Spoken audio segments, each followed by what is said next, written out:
바람이 센 날에도 나는 그냥 웃었죠. 내 마음 한 구석은 늘 겨울인 줄 알았죠. 할머니, 저 할머니 이름으로 오디션 지원했어요. 지금 무슨 소리야? 그 TV에 나오는 무대요, 할머니 노래. 거기서 꼭 한번 들려드리고 싶었어요. 예. 과연 모두의 비웃음 앞에서 여든 할머니는 끝내 노래를 시작할 수 있었을까요?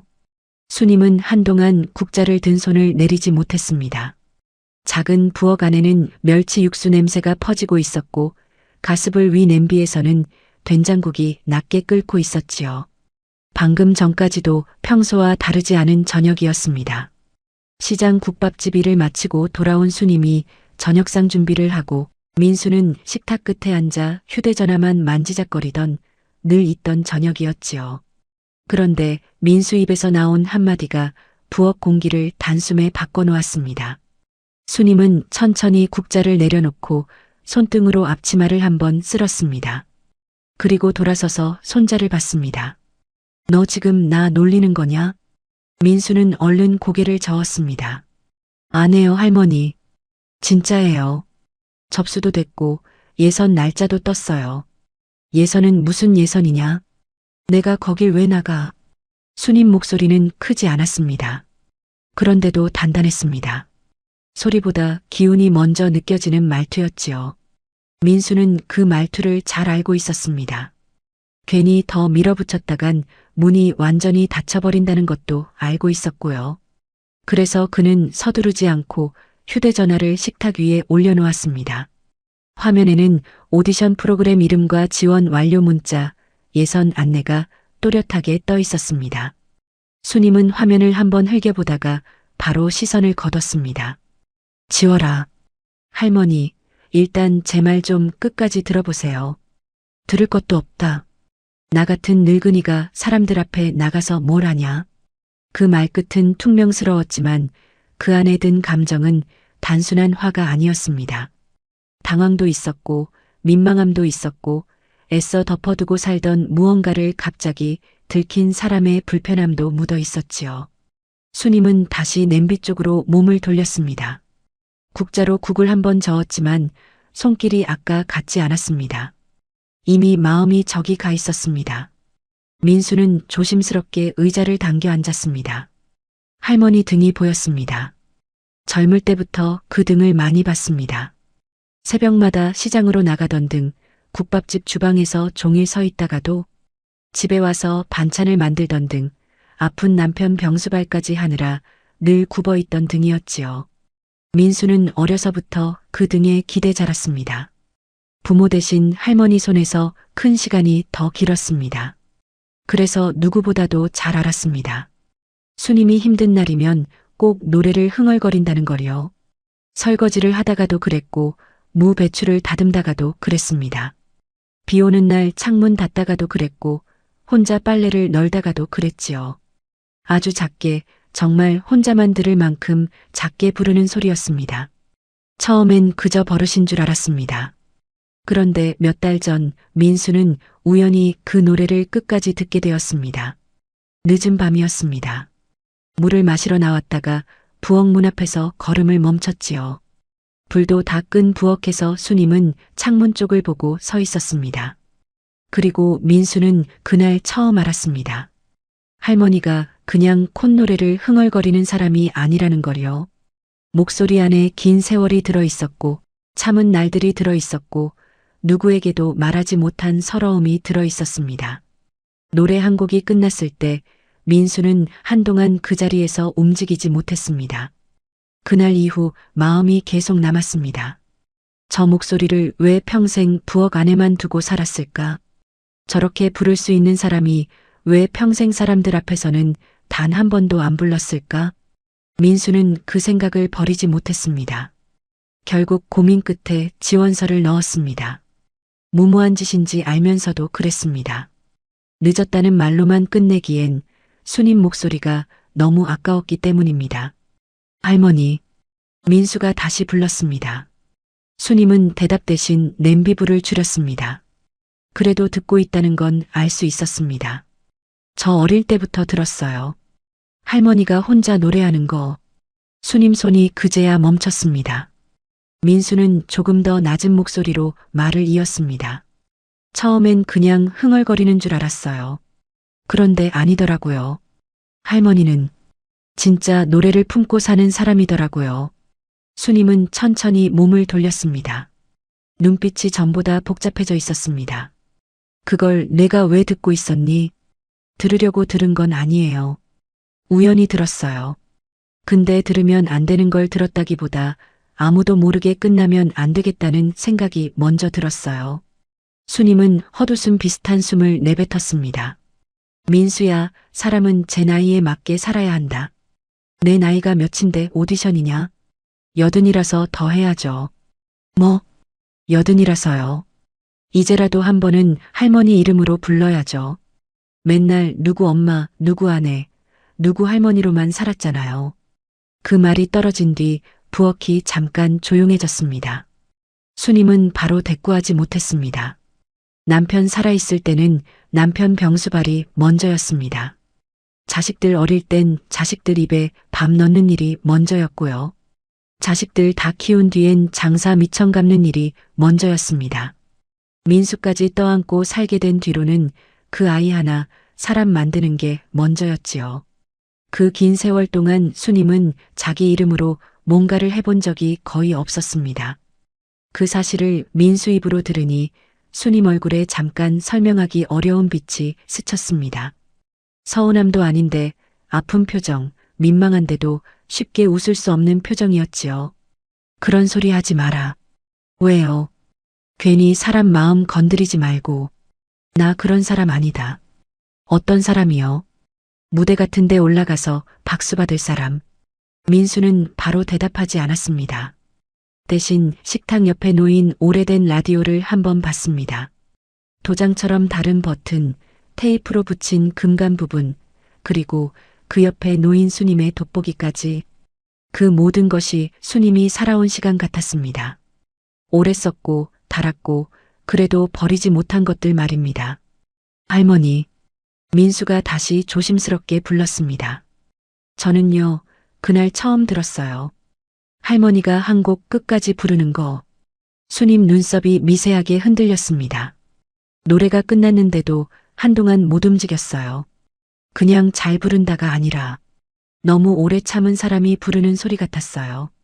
수님은 고개를 돌려 창문 쪽을 봤습니다. 해질 무렵의 주황빛이 유리창에 엷게 비치고 있었습니다. 괜한 짓 했다, 너. 맞아요. 괜한 짓일 수도 있어요. 근데 안 하면 제가 평생 후회할 것 같았어요. 내가 왜 후회하냐? 할머니 노래를 듣고도 모른 척하면 그게 더 못된 짓 같아서요. 수님은 끝내 말문이 막힌 듯 입술만 다물었습니다. 민수는 그 틈을 놓치지 않고 휴대전화를 다시 할머니 쪽으로 밀었습니다. 예선, 아직 며칠 남았어요. 당장 나가자는 거 아니에요. 그냥 한 번만 생각해봐요. 수님은 화면을 똑바로 보지 못했습니다. 그 작은 화면 안에 적힌 날짜와 장소가 자기 나이와 너무 어울리지 않는 것처럼 느껴졌기 때문입니다. 오디션, 무대, 예선. 그런 단어는 평생 자기 삶 바깥에 있는 줄 알았습니다. 그런데 지금 손주가 그걸 자기 앞으로 밀어놓고 있었습니다. 수님은 한참 뒤에야 아주 작게 중얼거렸습니다. 사람들이 다 웃는다. 민수는 그 말을 듣고 잠깐 숨을 골랐습니다. 결국 할머니가 무서운 건 무대가 아니라 사람들 시선이라는 걸 알았기 때문입니다. 웃으라 그래요. 얘가 웃다가도 듣게 될 거예요. 할머니가 시작만 하면요. 수님은 그 말에 민수를 돌아봤습니다. 그 눈빛 안에는 못 믿겠다는 마음과 그래도 아주 조금 흔들리는 마음이 함께 있었습니다. 민수는 그 눈을 피하지 않았습니다. 저는 할머니가 안 되는 사람이라고 생각해 본 적 없어요. 수님은 더 이상 아무 말도 하지 않았습니다. 다시 냄비를 보았지만 국은 이미 다 끓어 있었습니다. 가스불을 끄고도 한참 그 자리에 서 있었지요. 민수도 더 채근하지 않았습니다. 그날 처음으로 수님 마음속 아주 깊은 곳에 오래 굳어있던 문이 아주 조금 흔들리기 시작했기 때문입니다. 그리고 민수는 알고 있었습니다. 이 문은 한 번에 열리는 문이 아니라는 것을요. 수님은 그날 저녁 국그릇을 식탁 위에 올려놓고도 좀처럼 자리에 앉지 못했습니다. 민수가 건넨 휴대전화는 식탁 한가운데 그대로 놓여 있었고 화면은 이미 꺼졌는데도 이상하게 그 작은 네모칸이 계속 눈에 밟혔지요. 오디션, 예선, 무대.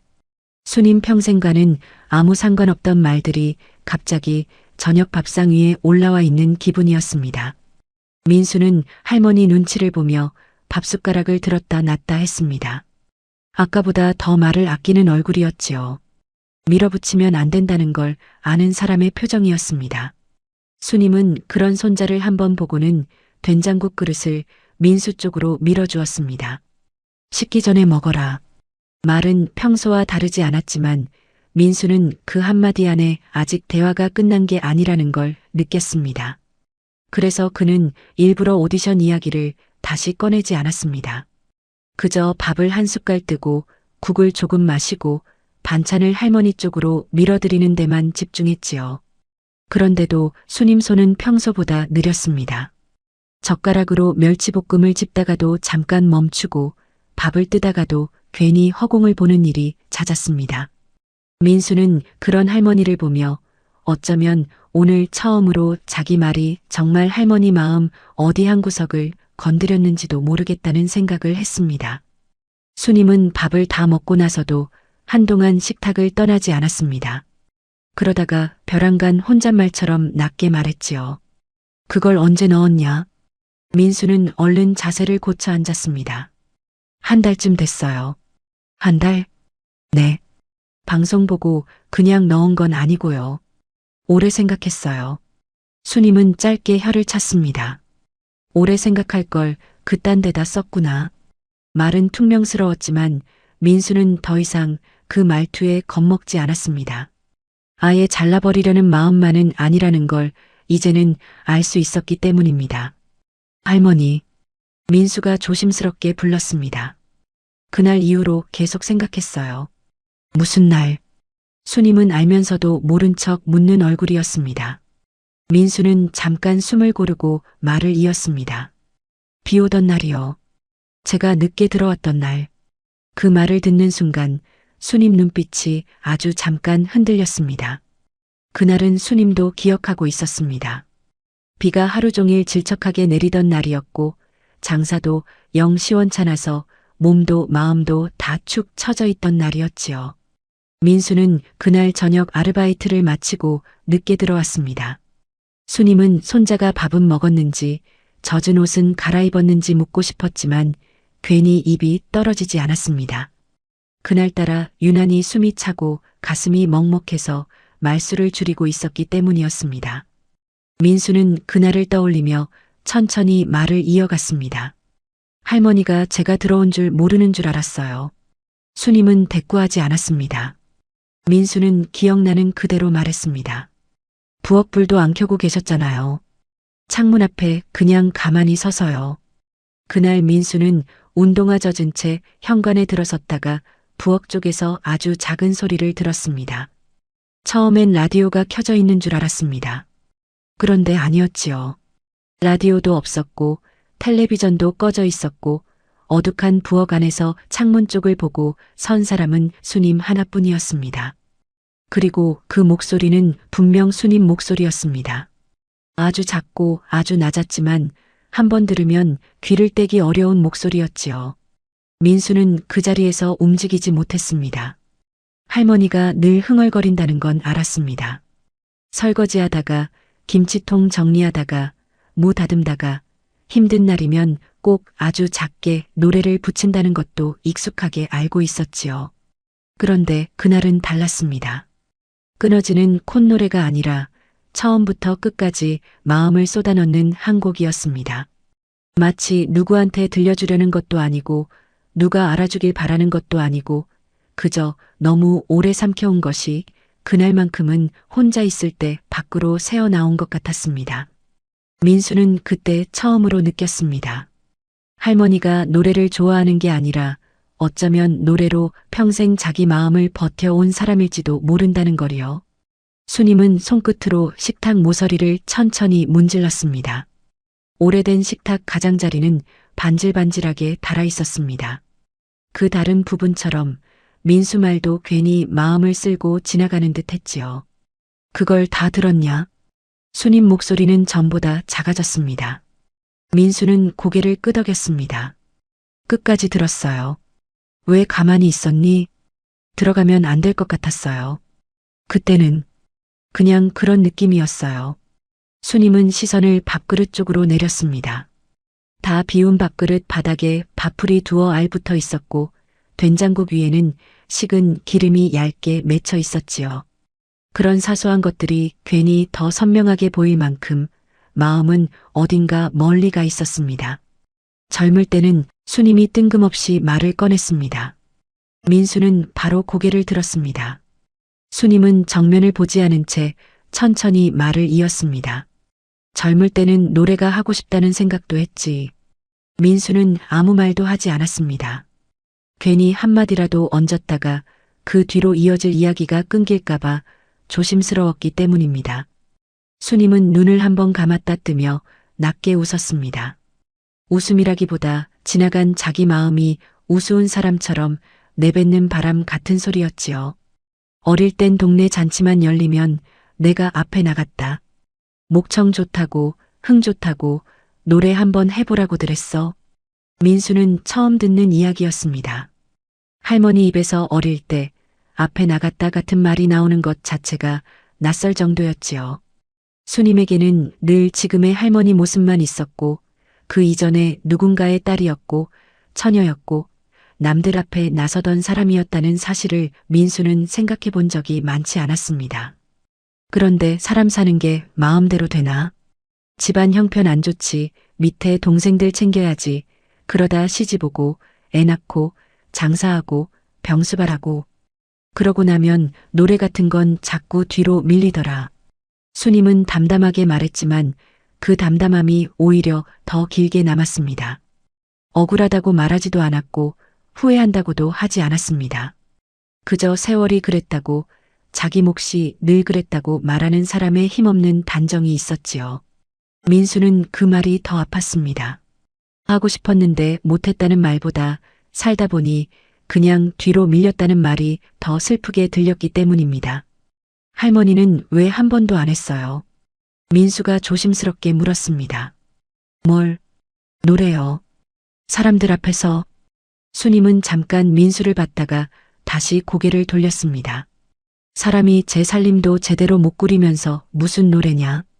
그 말은 변명 같기도 했고 수님 스스로 평생 붙들고 살아온 이유 같기도 했습니다. 무대보다 밥상이 먼저였고 박수보다 병원비가 먼저였고 노래보다 장사 미천이 먼저였지요. 그런 날들이 너무 오래 이어지다 보니 어느 순간부터는 자기가 노래를 좋아했다는 사실 자체를 입 밖에 내는 것도 민망해졌을 것입니다. 근데도 할머니는 계속 부르셨잖아요. 민수 말에 수님이 피식 웃었습니다.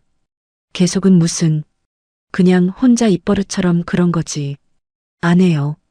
민수는 이번엔 눈을 피하지 않았습니다. 혼자 부르는데도 듣는 사람 울릴 정도면 그건 입버릇이 아니에요. 수님은 그 말을 듣고 한동안 말이 없었습니다. 손자가 저런 눈으로 자기를 보는 게 낯설었습니다. 대견하게 보던 손자 눈빛이 아니라 사람 하나를 제대로 알아보려는 눈빛 같았기 때문입니다. 수님은 그게 조금 무서우면서도 한편으론 이상하게 가슴이 뜨거워졌습니다. 민수는 용기를 내어 말을 더 보탰습니다. 할머니, 저는 그냥 재미로 넣은 거 아니에요. 진짜로 가능성 있다고 생각했어요. 무슨 가능성? 할머니 목소리요. 수님은 한숨을 아주 길게 내쉬었습니다. 민수야, 그건 내가 나를 할머니라서 좋게 듣는 거다. 안 해요. 제가 할머니라서 더 늦게 알아본 거예요. 그 말은 수님도 예상 못한 말이었는지 눈빛이 잠깐 멈췄습니다. 민수는 천천히 말을 이었습니다. 저는 늘 할머니가 원래 그런 사람인 줄 알았어요. 그냥 일하고 참고 혼자 흥얼거리고 그렇게 사는 게 당연한 줄 알았어요. 근데 아니더라고요. 할머니도 원래는 무대 앞에 서보고 싶었던 사람이었던 거잖아요. 수님은 끝내 바로 답하지 못했습니다. 자기 마음속에서도 오래전부터 덮어둔 말을 이제와 손자 입으로 듣고 있는 기분이었지요. 부엌 창밖은 어느새 어두워졌습니다. 이웃집 창문 불빛이 건너편 유리에 희미하게 비쳤고 싱크대 위에는 수님과 민수 그림자가 겹쳐져 있었습니다. 오랜 시간 각자 다른 방식으로 살아온 두 사람이 오늘은 이상하게 한자리에서 같은 말을 바라보고 있는 것 같았습니다. 수님은 식탁 위 휴대전화를 다시 한번 봤습니다. 꺼진 화면 속에 자기 얼굴이 흐릿하게 비쳤습니다. 주름진 얼굴, 희끗한 머리카락, 오래 일한 손. 무대와는 거리가 먼 얼굴이라고 평생 생각해온 얼굴이었습니다. 그런데 민수는 자꾸 그 얼굴을 무대 위에 올려놓으려 하고 있었습니다. 사람들 앞에 서면 수님이 아주 낮게 말했습니다. 분명 웃는 사람도 있을 게다. 민수는 바로 대답하지 않고 잠깐 생각했습니다. 그리고 조용히 말했지요. 네. 웃을 수도 있죠. 수님이 의외라는 듯 손자를 봤습니다. 민수는 그 시선을 그대로 받으며 말을 이었습니다. 근데 다 웃지는 않을 거예요. 그리고 끝까지 웃는 사람은 없을 거예요. 수님은 그 말이 이상하게도 오래 남았습니다. 그 자신감이 민수 성격답지 않게 단단했기 때문입니다. 민수는 늘 다정했지만 오늘 같은 눈빛은 드물었습니다. 그건 할머니를 달래는 눈빛이 아니라 정말 믿는 사람의 눈빛이었습니다. 수님은 괜히 물컵을 들어 한 모금 마셨습니다. 미지근한 보리차가 목을 타고 내려갔지만 가슴 안쪽은 오히려 더 뜨거워졌지요. 생각 좀 해보마. 아주 작은 말이었지만 민수는 그 한마디를 듣고 얼굴이 달라졌습니다. 밀어붙이지 않으면서도 기다릴 수 있는 희망이 생긴 사람의 표정이었지요. 수님은 괜히 덧붙였습니다. 당장 간다는 소리 아니다. 알아요. 괜히 혼자 앞서 나가지도 말고. 네, 할머니. 민수는 웃고 싶었지만 참았습니다. 괜히 웃는 얼굴을 보였다가 할머니가 다시 마음을 닫아버릴까 봐서였지요. 수님은 그런 손자를 보고도 모른 척 자리에서 일어났습니다. 빈 그릇을 정리하려고 싱크대로 걸어가는데 민수가 먼저 일어나 그릇을 받아들었습니다. 제가 할게요. 됐어. 할머니, 오늘은 제가 해도 되잖아요. 수님은 잠깐 그릇을 넘겨주지 않다가 결국 손을 놓았습니다. 민수는 물을 틀며 그릇을 씻기 시작했고 수님은 그 모습을 가만히 지켜봤습니다. 물소리가 좁은 부엌 안에 잔잔하게 퍼졌습니다. 수님은 그 소리를 들으며 문득 아주 오래전 누가 시키지도 않았는데 동네 잔치마당에 나가 노래를 부르던 어린 자기 모습을 떠올렸습니다. 그때는 세상이 이렇게까지 무겁지 않았습니다. 그리고 그 기억이 아직도 자기 안에 남아있다는 사실을 수님은 오늘 손자 덕분에 처음 제대로 마주하게 되었습니다. 오디션 이야기가 나온 뒤 며칠 동안 수님은 그 말을 꺼내지도 않고 그렇다고 완전히 없는 일처럼 넘기지도 못했습니다. 겉으로 보기에는 늘 하던 대로 살았습니다. 새벽이면 시장 국밥집으로 나가고 점심 장사 끝나면 허리 한번 펴지 못한 채 집으로 돌아와 저녁 준비를 했지요. 된장 풀고 무 썰고 고등어 굽고 밀린 빨래를 널고 냉장고 구석 반찬통을 정리하는 생활은 달라진 게 없어 보였습니다. 그런데도 민수는 알 수 있었습니다. 할머니 마음이 전처럼 완강하게 닫혀 있지만은 않다는 걸요. 예전 같으면 오디션이라는 말만 나와도 혀를 차며 쓸데없는 소리 하지 마라 하고 딱 잘라버렸을 사람인데 이번엔 생각해 보겠다는 말까지 했으니까요. 다만 수님은 그 말을 한 뒤로 더 조심스러워졌습니다. 민수가 보는 앞에서는 일부러 노래를 흥얼거리지 않았고 부엌에서 혼자 일할 때도 전보다 더 입을 다물고 있었지요. 민수는 그런 할머니가 이해됐습니다. 마음이 흔들릴수록 사람은 오히려 더 아닌 척하게 되니까요. 그 사이 예선 날짜는 조금씩 가까워졌습니다. 민수는 날짜를 손가락으로 셀 만큼 여러 번 확인했습니다.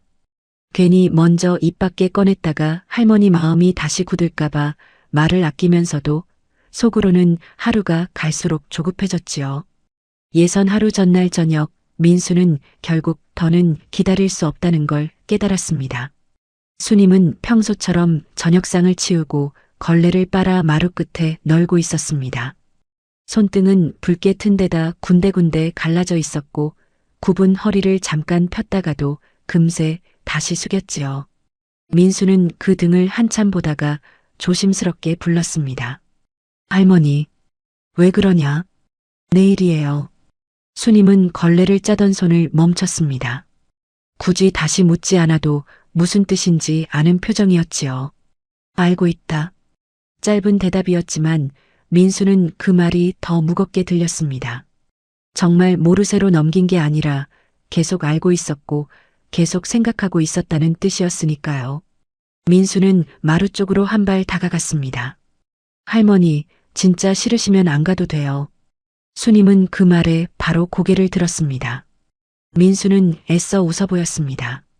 억지로 모시고 갈 생각은 없어요. 그런데 나중에 후회는 안 했으면 좋겠어요. 수님은 한참 동안 아무 말이 없었습니다. 걸레에서 떨어진 물방울이 마루 끝에 점처럼 맺혔다가 천천히 번졌습니다. 후회는 벌써 많이 하고 살았다. 수님이 낮게 말했습니다. 그래서 더 그렇지 않냐? 민수가 조심스럽게 되묻자 수님은 씁쓸한 얼굴로 웃었습니다. 살다 보면 사람이 하고 싶은 걸 다 하고 사는 게 아니더라. 다 못해도 한 번쯤은 해봐야 하는 거잖아요. 내 나이가 몇인데 80이라서 더 해야죠. 며칠 전 했던 말을 민수가 다시 꺼내자 수님은 이번엔 예전처럼 바로 타박하지 못했습니다. 그 말을 스스로도 자꾸 곱씹고 있었기 때문인지도 몰랐습니다. 80이라서 더 해야 한다는 말. 평생 늦었다는 이유로 스스로 물러났던 사람에게는 이상하게 낯설고도 아픈 말이었지요. 민수는 방으로 들어가 미리 챙겨둔 종이봉투를 꺼내왔습니다. 수님은 그걸 보자 눈살부터 살짝 찌푸렸습니다. 그게 또 뭐냐? 옷이요. 무슨 옷? 내일 입고 갈 옷이요. 수님은 기가 막힌다는 듯 헛웃음을 냈습니다. 아직 간다고 안 했다. 그러니까 미리만 봐달라는 거예요. 민수는 봉투를 열어 얌전한 자줏빛 상의와 검은색 치마를 꺼냈습니다. 번쩍이는 옷도 아니고 괜히 젊어 보이려고 꾸민 옷도 아니었습니다. 수님이 입었을 때 가장 단정하면서도 얼굴빛이 살아 보일 만한 옷을 며칠 전부터 골라둔 것이었지요. 수님은 옷을 보자마자 표정이 복잡해졌습니다. 이런 걸 또 언제 샀냐? 얼마 안 했어요. 돈 아깝게 왜 샀어? 말은 그렇게 했지만 손은 자꾸 그 옷 쪽으로 갔습니다. 민수는 그걸 못 본 척 조용히 웃었습니다. 수님은 자줏빛 옷감을 손끝으로 한번 만져보았습니다. 거칠지 않고 부드러웠습니다. 이런 옷은 자식 결혼식이나 동네 잔칫날 아니면 입을 일도 없었지요. 그것도 요즘은 거의 없었습니다. 평소 수님이 입는 건 늘 물 빠진 앞치마나 해진 점퍼, 시장 일하기 편한 바지 같은 것들이 전부였으니까요. 이런 거 입고 가면 더 우습다. 수님이 중얼거리듯 말했습니다. 민수는 고개를 저었습니다. 안 우스워요. 할머니한테 잘 어울릴 거예요. 사람들이 내 나이 보고 웃으면 어떡하냐. 이 말은 수님이 처음으로 제대로 꺼낸 속마음이었습니다. 무대가 무서운 것도 맞고 노래를 잊은 지 오래됐다는 불안도 있겠지만 그 밑에 깔린 가장 큰 두려움은 결국 사람들 시선이었던 것이지요. 민수는 그걸 알면서도 바로 안 웃어요라고 말하지 않았습니다.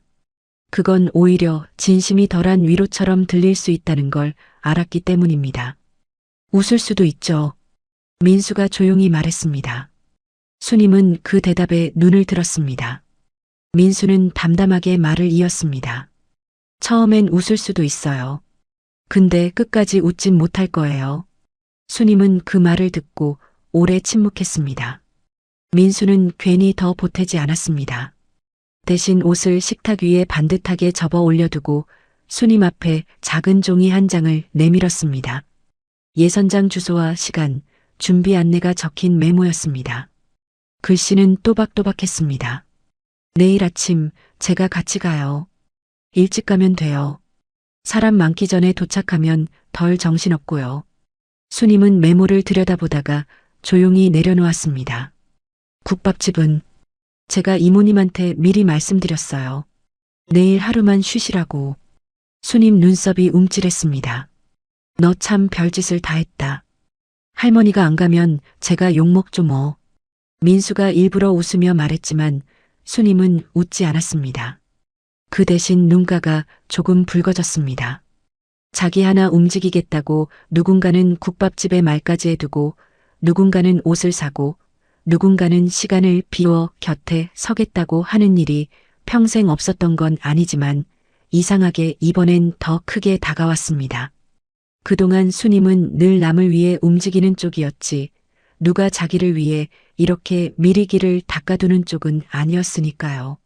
그날 밤 민수는 방으로 들어갔지만 좀처럼 잠들지 못했습니다.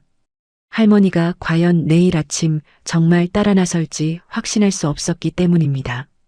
괜히 먼저 기대했다가 문 앞에서 안 간다 한마디 들으면 더 막막할 것 같았지요. 반대로 수님도 쉽게 잠들지 못했습니다. 이불을 덮고 누워 천장을 보는데 마치 오래전 자신이 아닌 누군가의 일처럼 느껴지는 단어들이 자꾸 떠올랐습니다. 무대, 예선, 노래, 그리고 80이라서 더 해야 한다는 손자 말까지요. 새벽녘이 다 되어 겨우 잠이 들었고 다음날 아침 수님은 평소보다 더 일찍 눈을 떴습니다. 몸이 먼저 긴장한 탓인지 아직 어두운 창밖을 보며 한참 누워 있었지요. 안 간다고 하면 됩니다. 그냥 평소처럼 국밥집으로 가버리면 그만이었지요. 그런데도 몸은 쉽게 일어나지 못했습니다. 정말 안 갈 사람이라면 이렇게 오래 망설이지도 않았을 것입니다. 결국 수님은 천천히 몸을 일으켰습니다.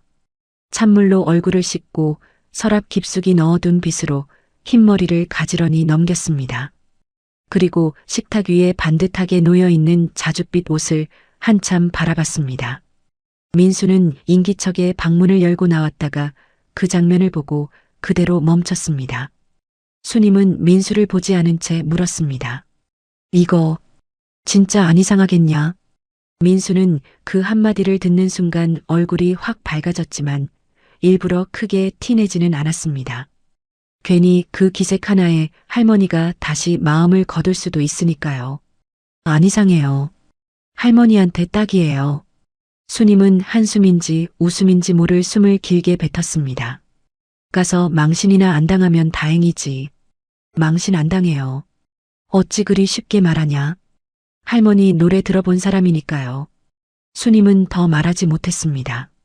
잠깐 눈을 감았다 뜨고는 옷을 집어들었습니다. 그리고 아주 작게 그러나 분명히 말했지요. 딱 오늘만이다. 민수는 그 말을 듣고 천천히 고개를 끄덕였습니다. 네, 오늘만이라도 충분해요. 그렇게 해서 평생 자기 이름으로 무대에 서본 적 없던 80살 수님은 손자가 골라둔 옷을 들고 방으로 들어갔습니다. 문이 닫히는 소리는 조용했지만 민수에게는 오래 잠겨있던 어떤 문이 처음 열리는 소리처럼 들렸습니다. 예선장 건물 앞에 도착했을 때 수님은 차에서 내리자마자 발부터 멈췄습니다. 텔레비전으로만 보던 곳이 실제로 눈앞에 서 있으니 마음이 먼저 뒤로 물러나는 듯 했지요. 건물 입구에는 이미 여러 사람이 오가고 있었습니다. 화장을 고치며 대사를 외우는 젊은 참가자도 있었고 반짝이는 옷을 들고 분주히 뛰는 보호자도 있었습니다.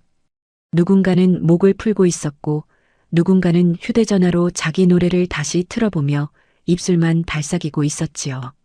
그 틈에 서 있는 수님은 누가 봐도 이곳과 가장 멀리 떨어진 사람처럼 보였습니다. 자줏빛 상의에 검은 치마를 단정히 입었지만 손은 자꾸 옷자락 끝만 만지작거렸습니다. 민수는 그런 할머니 옆에 바짝 붙어 섰습니다. 할머니, 천천히 가요. 아직 시간 있어요. 수님은 대답 대신 건물 유리문에 비친 자기 모습을 한번 봤습니다. 머리를 단정히 빗고 나왔는데도 어쩐지 낯설었습니다. 평생 시장과 부엌에서만 살던 얼굴이 갑자기 심사장으로 들어가는 얼굴이 되어 있는 것이 어색했지요. 민수야. 네, 할머니. 지금이라도 그냥 돌아가면 안 되겠냐? 민수는 그 말을 듣고도 놀라지 않았습니다. 오히려 그 말이 오늘 하루에 한 번쯤은 꼭 나올 줄 알고 있었지요. 할머니, 여기까지 왔는데요. 왔다고 꼭 들어가야 하냐? 안 들어가면 나중에 더 오래 생각나요. 수님은 그 말에 입을 다물었습니다. 민수는 괜히 손을 잡아 끌지 않았습니다. 대신 걸음을 늦추고 할머니 보폭에 맞춰 천천히 안으로 들어섰지요. 접수대 앞에는 참가자들이 줄을 서 있었습니다. 수님은 자기보다 한참 어린 사람들 틈에 서자 어깨가 더 굳었습니다. 누군가는 힐끔힐끔 쳐다봤고 누군가는 대놓고 한 번 더 돌아보기도 했습니다. 그 시선이 꼭 나쁘다고 할 수는 없었습니다. 놀라움일 수도 있고 호기심일 수도 있었지요. 하지만 수님에게는 그 모든 시선이 다 비슷하게 느껴졌습니다.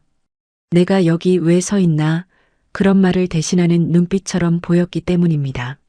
접수대 직원은 생각보다 친절했습니다. 이름을 확인하고 번호표를 건네고 대기실 방향을 알려주었습니다. 그런데도 수님 손끝은 차갑게 식어갔습니다. 번호표를 받아 쥔 손이 아주 조금 떨리는 것을 민수는 못 본 척했습니다. 괜히 떨리세요? 같은 말을 꺼냈다가 할머니 긴장을 더 키울 것 같았기 때문입니다. 대기실 안은 더 정신없었습니다.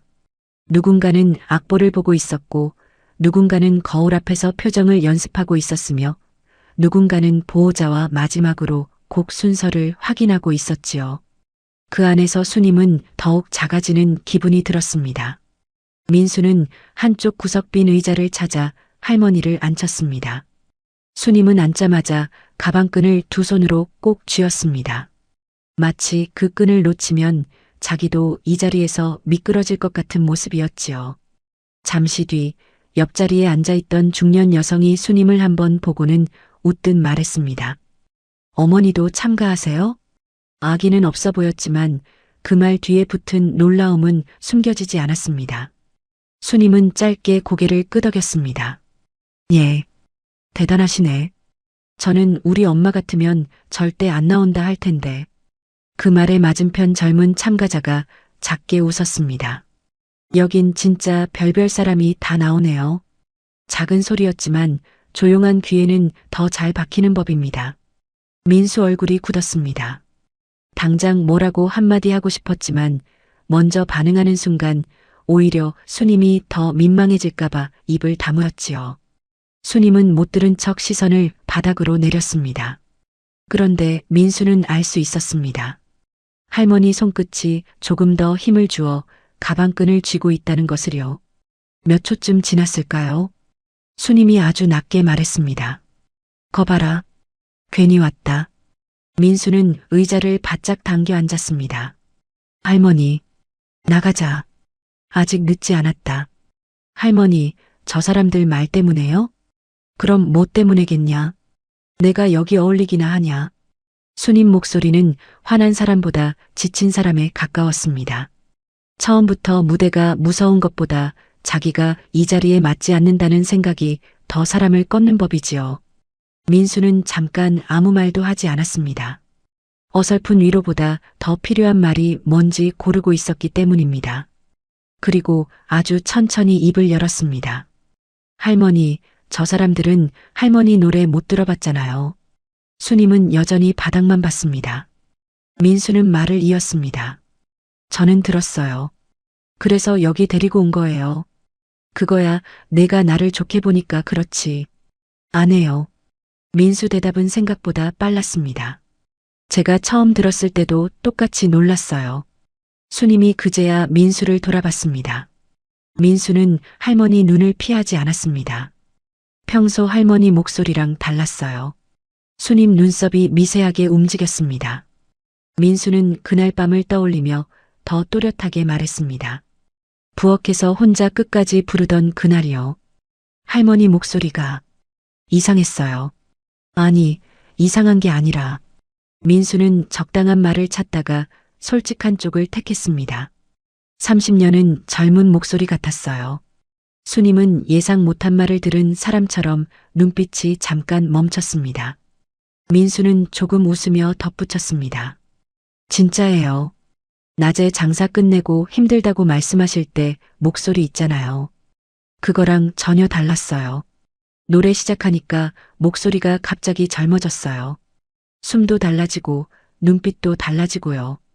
그 말은 민수의 과장이 아니었습니다. 할머니가 평소보다 높은 소리를 낸다거나 억지로 어린 척한다는 뜻이 아니었습니다. 세월을 견디며 눌러두었던 마음이 노래를 만나자 그 안에서 오래 잠자고 있던 사람이 잠깐 깨어나는 듯한 느낌이었던 것이지요. 민수는 그걸 처음 듣고 잊지 못했습니다. 그래서 이 무대를 포기할 수 없었습니다. 수님은 입술을 한번 다물었다가 천천히 물었습니다. 그게 말이 되냐? 돼요. 저는 진짜 그렇게 들었어요. 괜히 듣기 좋으라고 하는 소리 아니고? 아니에요. 그래서 여기까지 온 거예요. 할머니가 노래하면 사람들은 나이부터 안 볼 거예요. 수님은 그 말에 바로 수긍하지 못했습니다. 하지만 민수 목소리에는 억지 위로보다 확신이 더 많았습니다. 그게 수님 마음을 조금 흔들었습니다. 잠시 뒤 복도 쪽에서 번호를 부르는 소리가 들렸습니다. 예선 순서가 조금씩 가까워지고 있었습니다. 수님은 자기 번호표를 내려다봤습니다. 그 작은 종이장이 오늘 하루를 어디까지 끌고 갈지 알 수 없는데도 이상하게 버릴 수는 없었습니다. 민수야. 네. 정말 내가 노래하면 달라 보이냐? 민수는 아주 천천히 고개를 끄덕였습니다. 네. 할머니가 아니라 그냥 한 사람으로 보여요. 무대에 서야 할 사람처럼요. 수님은 그 말을 듣고 오래 숨을 들이켰다가 내쉬었습니다. 그리고 가방끈 쥔 손에 조금 힘을 풀었습니다. 복도 끝에서는 여전히 사람들 목소리가 오갔고 대기실 안에서는 누군가 웃는 소리도 들렸습니다. 세상은 여전히 시끄러웠지만 수님 귀에는 민수 말만 조용히 남아 있었습니다. 노래할 때는 30년은 젊은 목소리가 나온다는 말. 평생 한 번도 자기에게 해본 적 없는 말이었습니다. 그래서 더 낯설고 그래서 더 쉽게 떨쳐지지 않았지요. 그 순간 대기실 문이 열리며 스태프가 수님 번호를 불렀습니다. 수님은 본능처럼 민수 손등을 한번 붙잡았습니다. 차가운 손이었습니다. 그런데 손끝에는 아까보다 분명한 힘이 들어 있었습니다. 민수는 조용히 손을 맞잡으며 말했습니다. 할머니, 사람들 앞에 서는 게 무서우면 저만 보고 부르세요. 수님은 그 말을 듣고 아주 작게 고개를 끄덕였습니다. 그리고 천천히 자리에서 일어났습니다. 완전히 두려움이 사라진 것은 아니었습니다. 오히려 더 선명하게 느껴졌지요. 하지만 도망치고 싶기만 하던 조금 전과는 달랐습니다. 이제 수님 마음 한쪽에는 혹시 정말 그 말처럼 될지도 모른다는 작은 흔들림이 함께 생겨나고 있었습니다. 대기실 문을 나서는 순간 수님은 자기 발소리조차 크게 들리는 것 같았습니다. 복도 바닥은 반질반질하게 닦여 있었고 천장 조명은 시장 골목 불빛보다 훨씬 차갑고 환했지요. 조금 전까지도 사람들 웅성거림 속에 앉아있던 몸이었는데 막상 자기 번호가 불리고 나니 세상 소리가 한꺼번에 멀어지는 느낌이 들었습니다. 수님은 두 손을 앞으로 모은 채 천천히 걸었습니다. 민수는 한 걸음 뒤에서 따라가다가 심사실 문 앞에 이르러 조용히 멈췄습니다. 보호자는 그 안까지 들어갈 수 없다는 안내를 이미 들었기 때문입니다. 수님도 그 사실을 알고 있었지만 막상 문 앞에 서니 발이 잘 떨어지지 않았습니다. 민수는 그런 할머니를 보며 아주 작게 웃어 보였습니다. 할머니. 수님이 고개를 돌렸습니다. 저 여기 있어요. 짧은 말이었는데도 이상하게 힘이 됐습니다. 수님은 대답 대신 아주 잠깐 손자를 바라봤습니다. 그 눈빛 안에는 아직도 두려움이 있었고 망설임도 있었고, 그래도 여기까지 데려온 손자를 끝내 저버릴 수 없다는 마음도 함께 들어 있었습니다. 스태프가 문을 열어주며 안으로 안내했습니다. 심사실은 생각보다 넓지 않았습니다. 하지만 수님에게는 그 어떤 잔칫집 마당보다 크게 느껴졌지요. 앞쪽엔 심사위원들이 앉아 있었고, 머리 위엔 환한 조명이 떨어지고 있었고, 뒤쪽엔 대기하던 사람들과 스태프들이 조용히 서 있었습니다. 수님이 문턱을 넘는 순간 안쪽 공기가 아주 미세하게 흔들렸습니다. 누군가 예상하지 못한 인물을 본 것처럼 눈길이 한번 모였지요. 가운데 앉은 젊은 심사위원이 서류를 보다가 고개를 들었습니다. 그리고 수님 얼굴과 지원서에 적힌 나이를 번갈아 확인하는 표정을 지었습니다. 왼쪽에 앉은 여자 심사위원은 놀란 듯 눈썹을 올렸고, 오른쪽 심사위원은 입가에 애매한 미소를 머금었습니다. 그것이 비웃음인지 당황인지 수님은 구분하고 싶지도 않았습니다. 다만 자기 나이부터 먼저 보인다는 사실은 금세 알아차릴 수 있었지요. 성함 말씀해 주세요. 진행을 맡은 스태프가 정중하게 말했습니다. 수님은 마른 입술을 한번 축였습니다. 강수님입니다. 연세도 함께 말씀 부탁드립니다. 그 짧은 부탁이 이상하게 수님 가슴을 한번 치고 지나갔습니다. 노래보다 먼저 나이를 말해야 하는 자리. 수님은 잠깐 숨을 고른 뒤 또박또박 말했습니다. 80입니다. 그 말이 떨어지자 심사실 어딘가에서 작게 숨을 삼키는 소리가 났습니다. 뒤쪽에서 지켜보던 누군가는 눈을 크게 떴고, 또 누군가는 고개를 기울였습니다. 아까 대기실에서 느꼈던 시선보다 더 선명한 시선이 수님 어깨 위로 내려앉았지요. 가운데 심사위원이 펜을 돌리며 물었습니다. 어머님, 이 프로그램은 꽤 긴 시간 서 계셔야 하고 곡도 끝까지 소화하셔야 하는데 괜찮으시겠어요? 말은 정중했지만 그 안에는 정말 할 수 있겠느냐는 의심이 숨겨져 있었습니다. 수님은 그 질문을 듣고도 바로 대답하지 않았습니다. 그 대신 문 밖에 있는 민수를 떠올렸습니다. 부엌에서 혼자 부르던 그 밤을 듣고 80이라서 더 해야 한다고 말하던 손자 얼굴도 함께 떠올랐지요. 그리고 아주 담담하게 답했습니다. 해보겠습니다. 짧은 말인데도 목소리는 생각보다 떨리지 않았습니다. 오히려 그 조용한 대답 때문에 심사위원들 얼굴이 더 진지해졌습니다. 여자 심사위원이 물었습니다. 어떤 마음으로 이 무대에 나오셨는지 여쭤봐도 될까요? 수님은 처음엔 그 질문이 낯설었습니다. 평생 누가 자기 마음을 먼저 묻고 살아준 적이 거의 없었으니까요. 그런데도 이상하게 오늘은 피하지 않고 싶은 마음이 들었습니다. 제 마음으로 나온 건 아닙니다. 몇몇 얼굴이 동시에 움직였습니다. 수님은 천천히 말을 이었습니다. 손자가 몰래 지원했습니다. 저는 오늘 아침까지도 안 오려고 했고요. 그 말에 심사실 안에서 작게 웃음이 흘렀습니다. 아주 큰 소리는 아니었지만 수님 귀에는 또렷했습니다. 조금 전까지 참고 있던 두려움이 다시 한번 목을 죄는 듯 했지요. 하지만 수님은 말을 멈추지 않았습니다. 그런데 그 아이가 그러더군요. 저보고 평생 누구 엄마, 누구 아내, 누구 할머니로만 살았으니 이제 한 번쯤은 제 이름으로 노래해보라고요. 이번에는 아무도 웃지 않았습니다. 심사위원들 얼굴도 조금 달라졌습니다. 수님은 그 틈에 손끝을 펴고 마이크를 고쳐 잡았습니다. 차갑던 손잡이가 조금씩 따뜻해지는 것 같았습니다. 음악 준비가 시작되자 조명 아래 먼지 같은 빛이 가늘게 흔들렸습니다. 수님은 무대 중앙에 선 채 잠깐 눈을 감았습니다. 그 짧은 순간 지나온 세월이 이상하게 한꺼번에 스쳐갔습니다. 새벽 시장 바닥, 젖은 고무장화, 국밥집 불 앞에서 흐르던 땀, 병든 남편 숨소리, 자식들 밥상, 그리고 어린 민수가 자기 등 뒤에서 잠들던 밤들까지요. 그 모든 것 사이에서 수님은 늘 자기 마음을 맨 뒤에 두고 살았습니다. 노래도 그랬지요.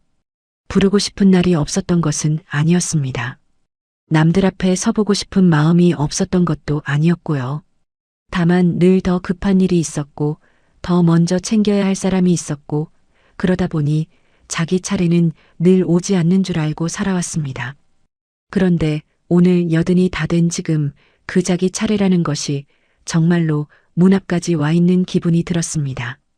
스태프가 준비됐는지 물었습니다. 수님은 눈을 뜨고 아주 작게 고개를 끄덕였습니다. 그리고 첫 숨을 들이켰습니다. 그 순간 문 밖에서 기다리고 있을 민수 얼굴이 떠올랐습니다. 노래하면 30년은 젊은 목소리가 나온다고 하던 말도 함께 떠올랐지요.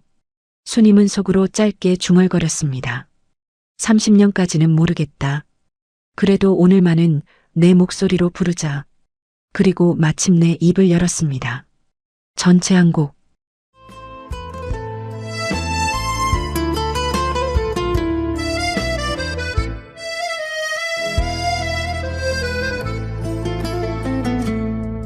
바람이 센 날에도 나는 그냥 웃었죠. 내 마음 한 구석은 늘 겨울인 줄 알았죠. 남들 먼저 봄을 만나 꽃길 따라갈 때에도 나는 내 차례 아닌 듯 고개 숙여 살았어요. 하고픈 말도 많았고 불러볼 노래도 많았죠. 그런 날들 다 접어두고 세월 따라 걸어왔죠. 늦게 핀 꽃이라도 향기는 남더라. 여든의 내 가슴에도 봄은 오더라. 눈물로 지운 날들도 꽃잎이 되어서 이제야 내 이름으로 피어나더라.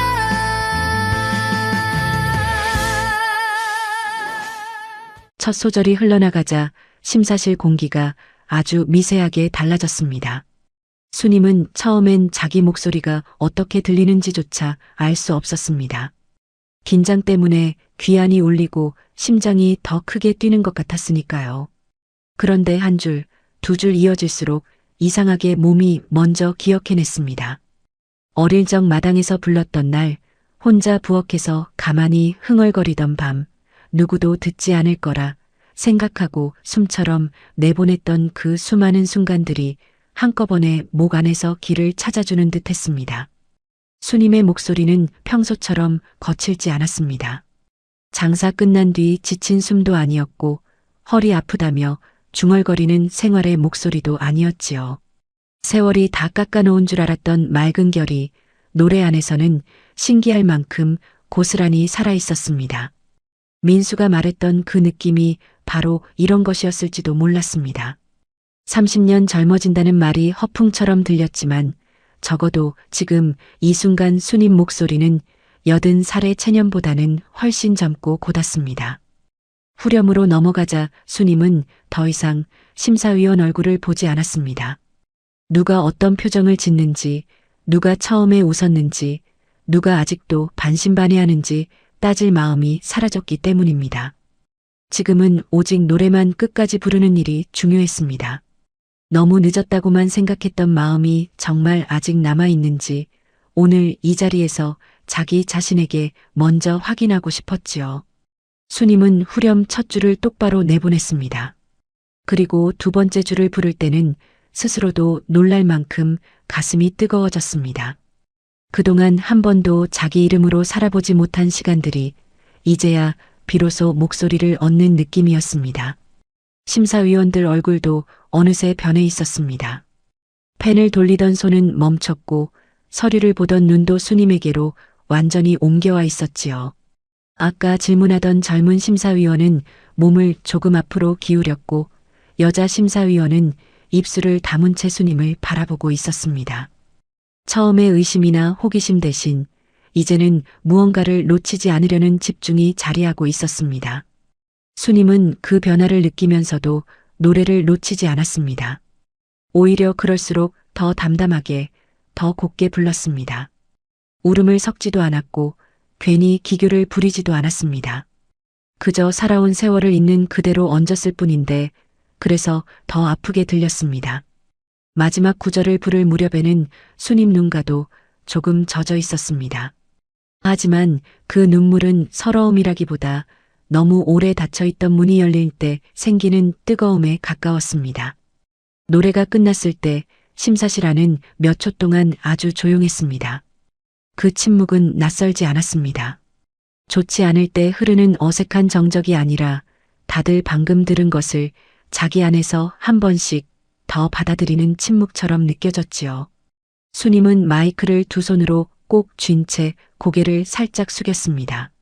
숨은 조금 찼고 심장은 여전히 뛰고 있었지만 이상하게도 처음 들어올 때의 두려움은 많이 옅어져 있었습니다. 어떻게 보였는지는 아직 모릅니다. 합격이 될지 안 될지도 모릅니다. 그래도 한 가지는 분명했습니다. 80살 순임은 방금 평생 처음으로 자기 이름으로 노래를 끝까지 불렀습니다. 노래가 끝난 뒤에도 순임은 곧바로 고개를 들지 못했습니다. 마이크를 쥔 손끝에는 아직도 미세한 떨림이 남아 있었고 가슴 안쪽에서는 막 길게 달려온 사람처럼 숨이 조금씩 차올랐지요. 그런데도 이상하게 두렵지는 않았습니다. 무대에 오르기 전까지 순임을 짓눌렀던 건 사람들 시선이었고 나이였고 여든이 다 된 몸으로 괜한 망신만 당하고 내려오게 될까 하는 걱정이었습니다. 하지만 지금은 달랐습니다. 잘했는지 못했는지보다 끝까지 불렀다는 사실 하나가 먼저 몸 안에 남아 있었기 때문입니다. 평생 부엌 안에서만 흘리던 노래를 오늘은 자기 이름으로 끝까지 불렀다는 사실이 순임 마음을 이상하리만치 고요하게 만들고 있었지요. 심사실 안은 몇 초 동안 조용했습니다. 아주 짧은 시간인데도 순임에게는 꽤 길게 느껴졌습니다. 심사위원들이 서로 눈빛을 주고받는 기척이 있었고 누군가 넘기던 서류 소리가 아주 작게 들렸습니다. 순임은 그제야 천천히 고개를 들었습니다. 가장 먼저 눈에 들어온 것은 가운데 앉은 심사위원의 얼굴이었습니다. 처음 순임이 들어왔을 때 나이부터 확인하며 조심스럽게 질문을 던지던 바로 그 사람이었지요. 그 사람은 지금 펜을 손에 쥔 채 한동안 아무 말이 없었습니다. 그리고 이내 아주 낮고 조심스러운 목소리로 입을 열었습니다. 어머님. 순임은 마이크를 내려놓지 않은 채 조용히 바라봤습니다. 노래를 오래 품고 계셨던 것 같습니다. 그 말은 칭찬처럼도 들렸고 늦게야 알아챈 미안함처럼도 들렸습니다.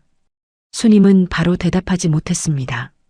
대답하려 하면 모간이 먼저 메일 것 같았기 때문입니다. 왼쪽에 앉은 여자 심사위원이 천천히 안경을 벗었습니다. 눈가가 살짝 붉어져 있었지요. 저는 처음에 연세를 듣고 솔직히 걱정부터 했어요. 그런데 노래가 시작되고 나서는 연세를 잊었습니다. 순임은 그 말을 듣는 순간 가슴 한쪽이 아주 조용히 무너지는 것 같았습니다. 누군가 자기 나이를 잊고 노래를 들었다는 말. 그건 순임이 평생 들어본 적 없는 말이었습니다. 늘 누구 엄마여야 했고 누구 아내여야 했고 누구 뒷바라지하는 사람이어야 했지. 그저 한 사람으로 자기 목소리를 들은 적은 거의 없었으니까요. 오른쪽에 있던 심사위원도 상체를 조금 앞으로 숙이며 말했습니다. 기술보다 더 큰 게 있었어요. 살아온 시간이 그대로 들렸습니다. 순임은 그 말 앞에서 더는 시선을 오래 들지 못했습니다. 고개를 아주 조금 숙인 채 입술을 다물었지요. 울지 않으려는 사람의 표정이 얼굴에 그대로 번졌습니다. 누군가를 원망해서가 아니라 너무 오래 자기 몫이 아니라고 밀어두었던 무언가가 이제야 자기 앞으로 돌아오는 것 같은 마음 때문이었습니다. 심사위원들은 짧게 상의했고 이내 결과를 알려주었습니다. 합격이었습니다. 예선 통과라는 짧은 말이었는데도 순임 귀에는 너무 멀리서 들려오는 것처럼 희미했습니다. 순임은 그 말을 듣고도 곧바로 웃지 못했습니다. 기뻐해야 하는 순간이라는 건 알겠는데 기쁨보다 먼저 올라오는 감정은 믿기지 않음과 먹먹함 쪽에 더 가까웠기 때문입니다. 그저 아주 천천히 고개를 숙이며 인사할 뿐이었지요. 감사합니다. 그 한마디에 순임 목소리가 조금 떨렸습니다. 심사실 문이 닫히고 복도로 나왔을 때 민수는 이미 저만 치서 기다리고 있었습니다. 할머니 얼굴을 보는 순간 민수 표정이 먼저 바뀌었습니다. 아무 말도 듣기 전에 결과가 어땠는지 이미 알겠다는 얼굴이었지요. 순임은 손자 앞에 서서 한동안 말없이 바라만 봤습니다. 그리고 아무 예고도 없이 민수 손등을 가볍게 쳤습니다. 이놈아. 민수는 얼른 웃으며 되물었습니다. 왜요, 할머니? 순임은 대답 대신 입술을 꾹 다물었습니다. 눈가가 금세 붉어졌기 때문입니다. 민수는 그걸 보고도 괜히 들뜨게 굴지 않았습니다. 대신 아주 작게 물었습니다. 붙었어요? 순임은 그제야 고개를 한번 끄덕였습니다. 민수 얼굴이 순간 환하게 풀렸습니다. 진짜요? 붙었다더라. 봐요. 제가 된다고 했잖아요. 그 말에 순임은 웃는지 우는지 모를 얼굴로 손자를 한번 노려봤습니다. 그걸 내가 어떻게 아냐? 들어봤으니까요. 민수의 대답은 짧았지만 단단했습니다. 순임은 그 말을 듣는 순간 괜히 눈길을 피했습니다. 손자가 아니었다면 오늘 이 문턱까지 올 일도 없었을 것입니다. 억지로 끌려온 줄만 알았는데 막상 끝나고 나니 순임은 민수가 자기 등을 밀어준 게 아니라 오래 주저앉아 있던 자리에서 조용히 일으켜 세워준 것 같다는 생각이 들었습니다. 건물 밖으로 나오자 늦은 오후 바람이 불었습니다. 아침에 들어올 때만 해도 차갑게만 느껴지던 바람이었는데 지금은 이상하게 얼굴을 식혀주는 것 같았지요. 민수는 한 손으로 할머니 팔을 가볍게 받쳤습니다. 할머니, 괜찮아요? 괜찮다. 순임은 그렇게 말하고도 한참 하늘 쪽을 바라봤습니다. 구름 사이로 옅은 빛이 비쳤고 차들이 지나가는 소리와 사람들 말소리가 멀리서 섞여 들렸습니다. 세상은 여전히 바쁘고 자기 하나 노래했다고 달라지는 건 아무것도 없을 것입니다. 집에 돌아가면 저녁을 해야 하고 내일이면 또 장사 준비를 해야 하지요. 그런데도 순임 안에서는 분명히 달라진 것이 하나 있었습니다. 오늘 전까지는 자기가 평생 놓고 산 것이 노래라고만 생각했습니다. 젊을 때 못 이룬 꿈, 다 지나간 욕심, 이제는 입 밖에 내기 민망한 마음이라고만 여겼지요. 그런데 오늘 무대에서 순임이 되찾은 것은 노래 하나가 아니었습니다. 자기 이름이었습니다. 강순임. 누구의 아내도 아니고 누구 엄마도 아니고 누구 뒷바라지하는 사람도 아닌 노래하는 사람으로 불릴 수 있는 자기 이름 하나를 늦게나마 되찾은 것이었습니다. 민수는 할머니와 나란히 천천히 걸었습니다. 순임은 갑자기 걸음을 멈추더니 손자를 돌아봤습니다. 민수야. 네. 그날 내가 들었다는 그 노래. 네. 그거 참 창피하더라. 민수는 웃음을 참으며 말했습니다. 저는 안 창피했어요. 순임도 그 말엔 결국 작게 웃었습니다. 웃으면서도 눈가엔 물기가 맺혀 있었지요. 다 끝난 줄 알았는데 꼭 그런 것도 아니더구나. 민수는 그 말을 듣고 아무 대꾸도 하지 않았습니다. 괜히 한마디 얻는 순간 지금 이 여운이 가벼워질 것 같았기 때문입니다. 순임은 다시 천천히 걷기 시작했습니다. 발걸음은 아침보다 느리지 않았고 등도 아주 조금은 펴져 있었습니다. 완전히 다른 사람이 된 것은 아니었습니다. 여전히 80살 할머니였고 여전히 시장 국밥집 일을 나가야 하는 사람이었고 여전히 손주 끼니를 챙길 생각부터 하는 사람이었지요. 하지만 단 하나, 이제 순임은 자기 안에 아직 늦지 않은 봄이 남아있다는 사실을 알게 되었습니다. 그리고 그 봄은 누가 대신 가져다 준 것이 아니라 평생 접어두고 살았던 자기 목소리 안에 이미 오래전부터 살아있었다는 것도요. 집으로 돌아가는 차 안에서 민수가 조심스럽게 물었습니다. 할머니, 왜? 다음 무대도 하실 거예요? 순임은 창밖을 보다가 천천히 대답했습니다. 글쎄다. 그리고 잠시 뒤 아주 작게 덧붙였지요. 그래도 이번엔 안 도망간다. 민수는 그 말을 듣고 고개를 숙인 채 조용히 웃었습니다. 수님은 창문에 비친 자기 얼굴을 잠깐 바라봤습니다. 주름은 그대로였고 흰머리도 그대로였습니다. 그런데도 이상하게 오늘의 얼굴은 어제와 조금 달라 보였습니다. 늦게 핀 꽃은 화려하진 않아도 오래 향기를 남긴다고 수님은 그제야 자기 삶으로 처음 그 말을 믿어보게 되었습니다. 누군가에겐 너무 늦은 도전처럼 보였을지 모릅니다. 하지만 어떤 꽃은 늦게 피어도 더 오래 향기를 남기지요. 여러분 마음속에도 아직 피지 못한 꽃 하나 남아 계신가요? 끝까지 재밌게 들어주셨다면 구독과 좋아요 꼭 한 번씩 눌러주세요. 그리고 댓글에 어디서 듣고 계신지 남겨주신다면 제가 계신 곳으로 행운과 건강을 보내드리겠습니다. 오늘도 시청해주셔서 감사합니다.